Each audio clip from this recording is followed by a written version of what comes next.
अजीत से पूछताछ की गई, जो वक्तव्य इसने दिया, जो चीजें। नमस्कार, मैं हूं पंकज सिंह। आप देख रहे हैं भारत टीवी 20 न्यूज। यूपी के जनपद सीतापुर के रामपुर मथुरा थाना क्षेत्र के ग्राम पाल्हापुर सामूहिक हत्याकांड का हुआ अनावरण। घटना का मास्टरमाइंड भेजा गया जेल। इस घटना में उठे सवालों पर लगा विराम। पुलिस ने किया खुलासा। पोस्टमार्टम की रिपोर्ट ने पुलिस को था चौंकाया। पुलिस ने गहनता से की जांच। मर्डर केस का हुआ पर्दाफाश। पुलिस प्रेस नोट के अनुसार 11/5/2024 को सुबह लगभग 7 बजे थाना रामपुर मथुरा पुलिस को यह जानकारी प्राप्त हुई कि ग्राम पाल्हापुर में 4 लोगों की मृत्यु हो गई है व 2 बच्चों को घायल अवस्था में उपचार हेतु लखनऊ भेजा गया है। सूचना प्राप्त होते ही थाना प्रभारी रामपुर मथुरा, क्षेत्राधिकारी महमूदाबाद, अपर पुलिस अधीक्षक दक्षिणी, पुलिस अधीक्षक सीतापुर व समस्त संबंधित पुलिस बल मौके पर पहुंचा। मौके पर एफएसएल टीम, सर्विलांस टीम तथा एसओजी की टीम भी पहुंची। मौके पर उपस्थित ग्रामीणों तथा अन्य व्यक्तियों से पूछताछ की गई। मौके पर उपस्थित अजीत सिंह, जो पेशे से प्राइमरी अध्यापक है, पुत्र स्वर्गीय बीरेंद्र सिंह निवासी पाल्हापुर द्वारा पुलिस टीम को बताया गया कि दिनांक 10/11/5/2024 की रात समय करीब 3 से 4 बजे के बीच उसके भाई अनुराग सिंह उम्र 45 वर्ष, पुत्र स्वर्गीय बीरेंद्र सिंह द्वारा हथौड़े व अवैध असलहे से अपनी मां सावित्री सिंह उम्र 62 वर्ष, पत्नी प्रियंका सिंह उम्र 40 वर्ष, पुत्री आरना सिंह उम्र 12 वर्ष, आसवी सिंह उम्र 10 वर्ष व पुत्र आद्विक सिंह उम्र 5 वर्ष की हत्या कर दी गई है। वह स्वयं को अवैध तमंचे से गोली मारकर आत्महत्या कर ली गई है। कतिपय ग्रामीणों द्वारा 2 बच्चों को निजी कार द्वारा अस्पताल ले जाया गया, जिनमें से एक बच्चे की अस्पताल पहुंचने से पूर्व मृत्यु होना बताया गया तथा दूसरे बच्चे को उपचार हेतु ट्रामा सेंटर लखनऊ ले जाना बताया गया, जहां पहुंचने से पूर्व उसकी मृत्यु हो गई। अजीत सिंह द्वारा बताया गया कि मृतक अनुराग सिंह के नशे के आदी होने व उसकी लत के कारण पत्नी और पति में पारिवारिक विवाद हुआ, जिसके क्रम में अनुराग सिंह द्वारा उक्त घटना को अंजाम दिया गया। अजीत सिंह ने यह भी बताया कि वह स्वयं की सुरक्षा हेतु स्वयं को अपने कमरे में बंद कर लिया। अजीत सिंह द्वारा दी गई तहरीर सूचना के आधार पर मुकदमा संख्या 196/2024 धारा 302 भारतीय दंड विधि मृतक अनुराग सिंह उपरोक्त के विरुद्ध थाना रामपुर मथुरा पर पंजीकृत किया गया। पुलिस द्वारा पंचनामा व पोस्टमार्टम की कार्रवाई, एफएसएल के द्वारा साक्ष्य संकलन की कार्रवाई मौके से की गई व तत्पश्चात उस उपलब्ध जानकारी मीडिया को उपलब्ध कराई गई। एफएसएल टीम द्वारा मौके से एक हथौड़ा, मृतक अनुराग के कमरे से एक 315 बोर तमंचा व 8 जिंदा कारतूस बरामद किए गए। घर के विभिन्न स्थानों से 4 खोखा कारतूस भी बरामद किए गए। एफएसएल टीम द्वारा तमंचे में फंसा एक खोखा कारतूस, शवों से ब्लड सैंपल, डीएनए सैंपल, रक्त रंजित कपड़े व अन्य संबंधित सामान भी बरामद करके जांच हेतु एफएसएल लैब भेजा गया। दिनांक 12/5/2024 को सुबह पुलिस को सभी मृतकों की पीएम रिपोर्ट प्राप्त हुई, जिसमें 3 मृतकों अनुराग सिंह, उनकी पत्नी प्रियंका सिंह, पुत्री आरना सिंह को फायर आर्म इंजरी तथा सभी 6 मृतकों के कंट्यूजन व आब्रेजन के निशान चेहरे व अन्य शरीर के भागों से पाए गए। विभिन्न शवों पर इसके अतिरिक्त भी कतिपय चोट के निशान पाए गए। अनुराग सिंह की पीएम रिपोर्ट से यह जानकारी हुई कि अनुराग सिंह के सिर में 2 गोलियां लगी हैं व सिर पर हथौड़े का वार भी है। उपरोक्त पीएम रिपोर्ट के गहराई से अध्ययन से यह ज्ञात हुआ कि अनुराग सिंह, जिसके द्वारा सभी की हत्या करते हुए स्वयं आत्महत्या करना अजीत के द्वारा बताया गया था। उसके सिर में 2 गोलियां पाया जाना इंगित करता है कि उसकी हत्या की गई है। पीएम रिपोर्ट से उपरोक्त जानकारी होने पर थाना Rampur Mathura police SOG team व एसटीएफ की टीम के द्वारा अजीत सिंह, उसकी पत्नी विभा सिंह व गांव के अन्य व्यक्तियों से पूछताछ की प्रक्रिया प्रारंभ की गई।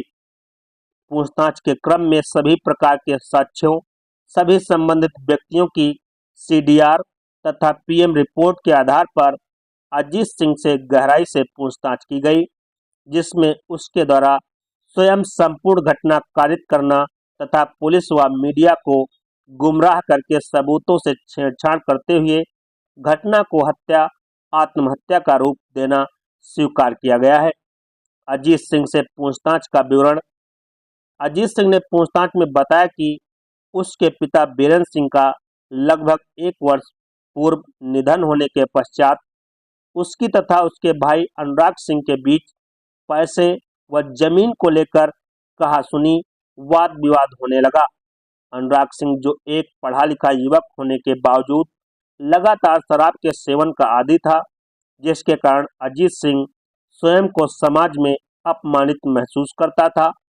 अजीत सिंह के पिता के द्वारा केसीसी लोन की कुल 24 लाख की रकम बकाया थी, जिसका भुगतान करने से पूर्व ही अजीत सिंह के पिता की मृत्यु हो गई। अजीत सिंह के अनुसार लोन की रकम कौन चुकाएगा, इस बात को लेकर अजीत सिंह व अनुराग सिंह तथा अनुराग सिंह की पत्नी प्रियंका सिंह के बीच कई बार वाद विवाद हुआ। अनुराग सिंह के द्वारा गर्मी के अंत में तरबूज की फसल की बिक्री के बाद अपने हिस्से का लोन चुकाने का वादा किया गया था।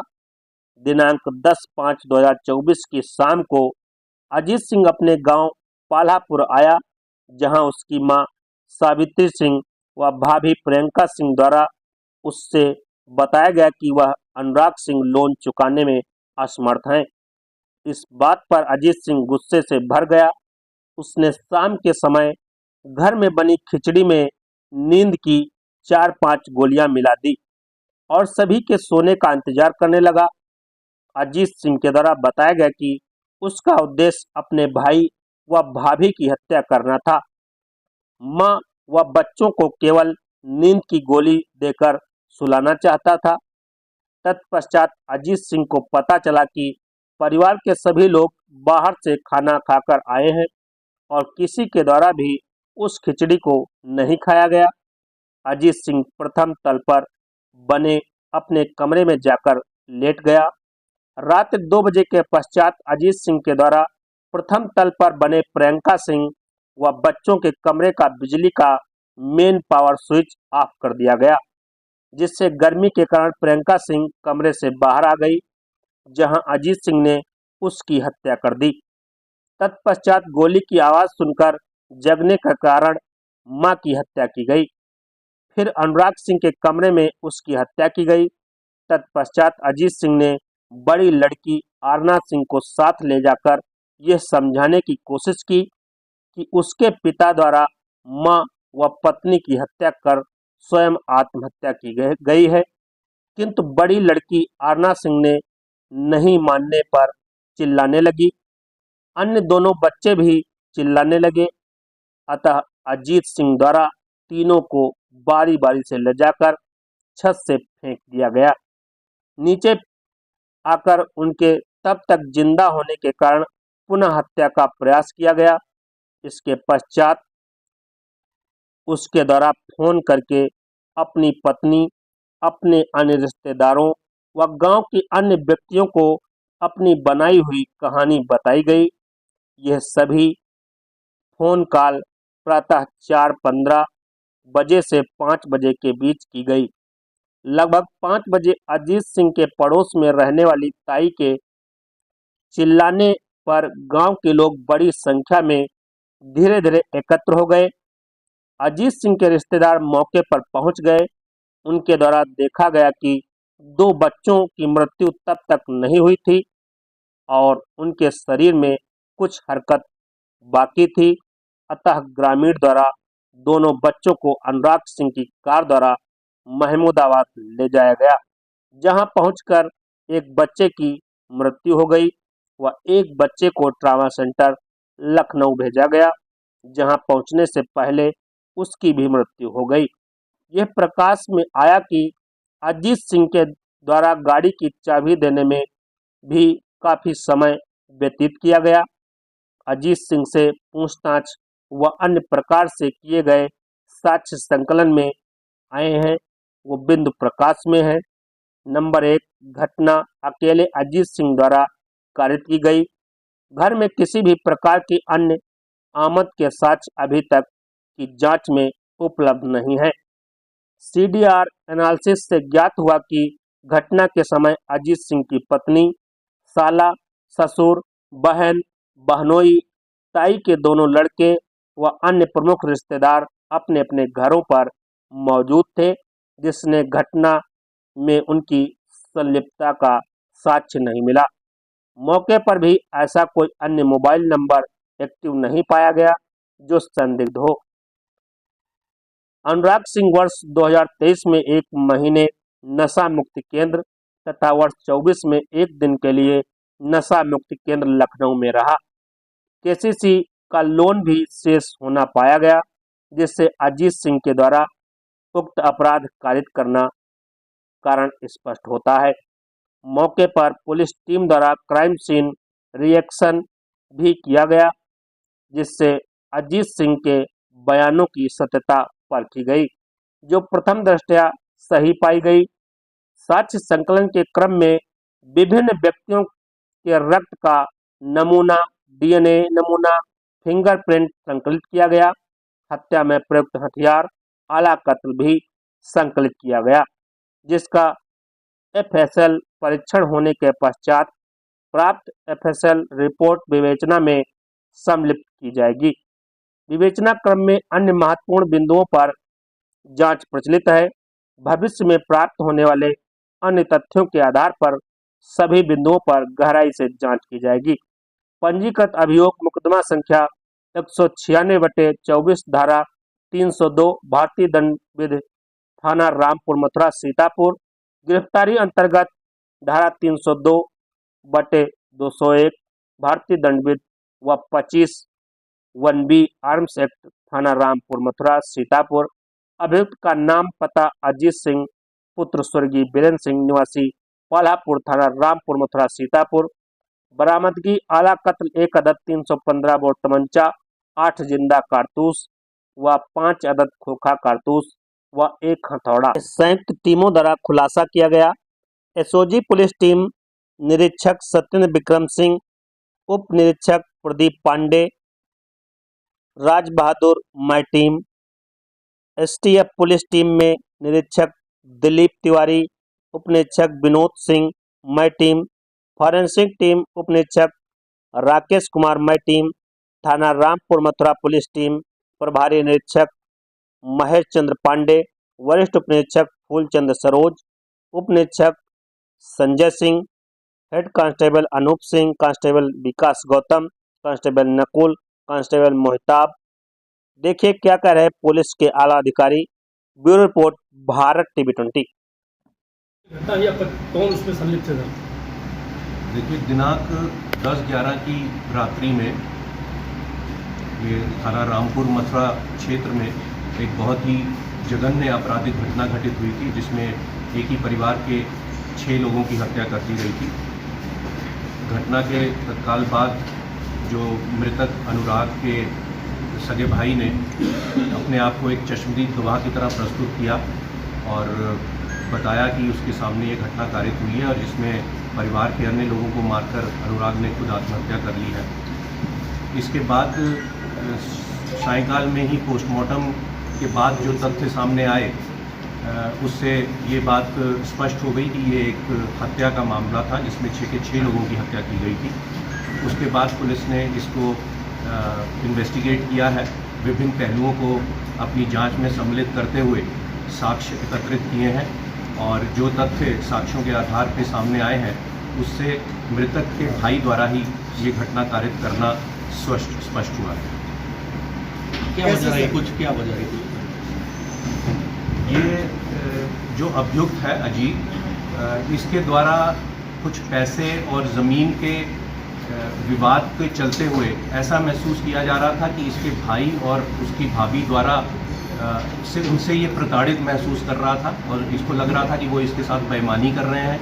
एक 24 लाख का केसीसी लोन भी था जो उन लोगों ने पहले इससे बात की थी, वादा किया था कि वो इसको मिलके चुकाएंगे, जो कि इनके पिताजी के जीवित रहते हुए समय का लोन था, परंतु इनके द्वारा उससे इनकार कर दिया गया। घटना की रात्रि में भी ये एक इमीडिएट रीज़न रहा जिससे शुद्ध होकर इसने इस घटना को अंजाम दिया। कैसे सर सिलसिलेवार अगर बात करें, एक आदमी 6 लोगों की जान लेता है तो कैसे वो करता है, घटनाक्रम क्या रहा? देखिए, घटनाक्रम जैसे मैंने बताया कि जब हत्या के केस की विवेचना शुरू हो गई, जब ये स्पष्ट हो गया कि 6 लोगों की हत्या की गई है, उसके बाद जो ये अपने आप को चश्मदीद गवाह बता रहा था उससे भी गहनता से पूछताछ की गई, CDR एनालिसिस किए गए, टावर डंप एनालिसिस किए गए, जो अन्य रिश्तेदार थे, पड़ोसी थे, गांव के लोग थे, उनसे भी बातचीत की गई, छानबीन की गई।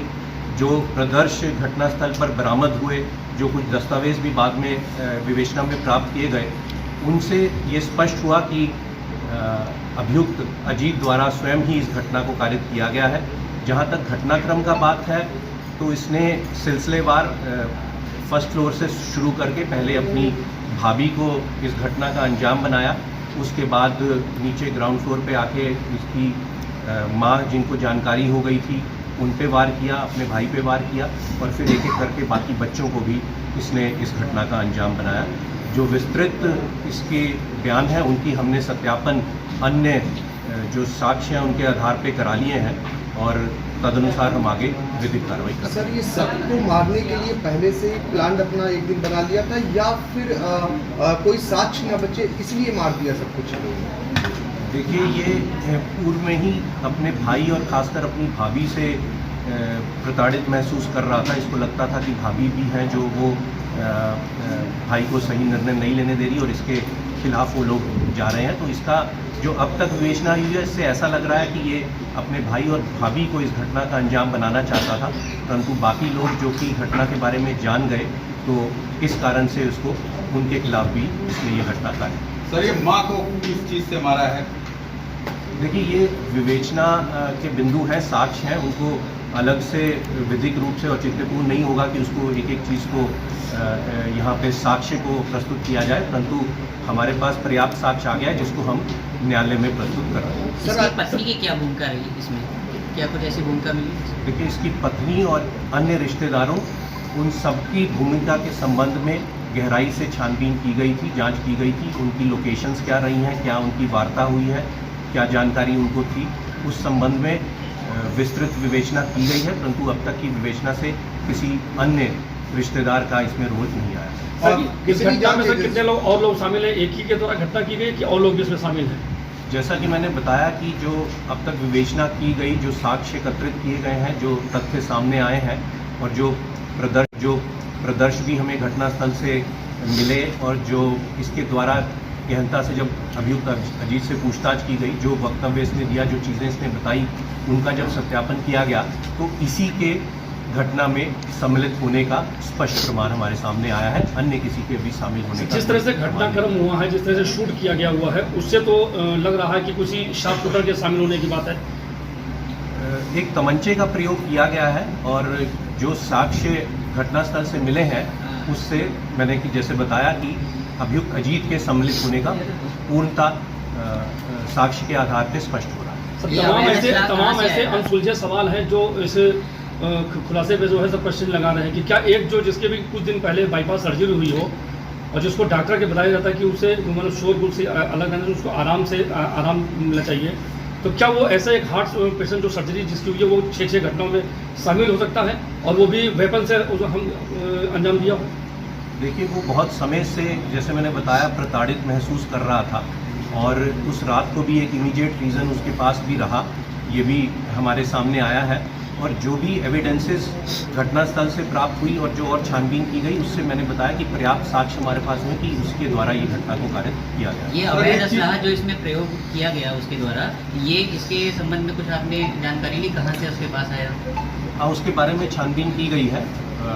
वो उसके पास घर में पहले से मौजूद था, जिसकी जानकारी उसके द्वारा दी गई है और अभी विवेचना प्रचलित है। अभी अन्य बिंदुओं पे और भी छानबीन की। सर आखिरी सवाल, कितनी टीमों ने कितने घंटे तक ये जांच कर निष्कर्ष निकाला है? देखिए, ये 10-11 की रात्रि में घटना कारित की गई थी, जिसकी सूचना पुलिस को 11 सुबह प्राप्त हुई थी और फिर सायंकाल तक पोस्टमार्टम होते हुए और रात्रि में देर रात्रि में रिपोर्ट आते हुए स्पष्ट हो गया था कि ये हत्या की एक घटना है। और इसके बाद पिछले 5 दिनों में विभिन्न टीमें इसमें सम्मिलित रही हैं। सर्विलांस टीम, एसओजी टीम, थाने की टीम, स्पेशलाइज्ड टीम जो विशेषज्ञों की थी, उन सब लोगों ने इसमें अपना योगदान दिया। सीन भी रिक्रिएट कराया गया और सभी साक्ष्य एकत्रित करके ये तथ्य सामने आए हैं, जिसके अनुसार आगे की विधिक कार्रवाई की जाएगी। पोस्टमार्टम रिपोर्ट आ जाने के बाद और उससे पहले मौका वारदात पर कुल कितने कार्ट्रिजेस मिले हैं? पोस्टमार्टम हो जाने के बाद जो रिकवर माल कोठरी में आया या मौके पे मिले, कितने हैं कुल कार्ट्रिजेस, कितने मिले? देखिए, जो प्रेस नोट में आपको ये डिटेल्स दे दी हैं, इसमें 4 खोखे जो हैं वो घटनास्थल के विभिन्न स्थानों से मिले थे और साथ ही में एक खोखा जो कि तमंचे के अंदर फंसा हुआ था वो था।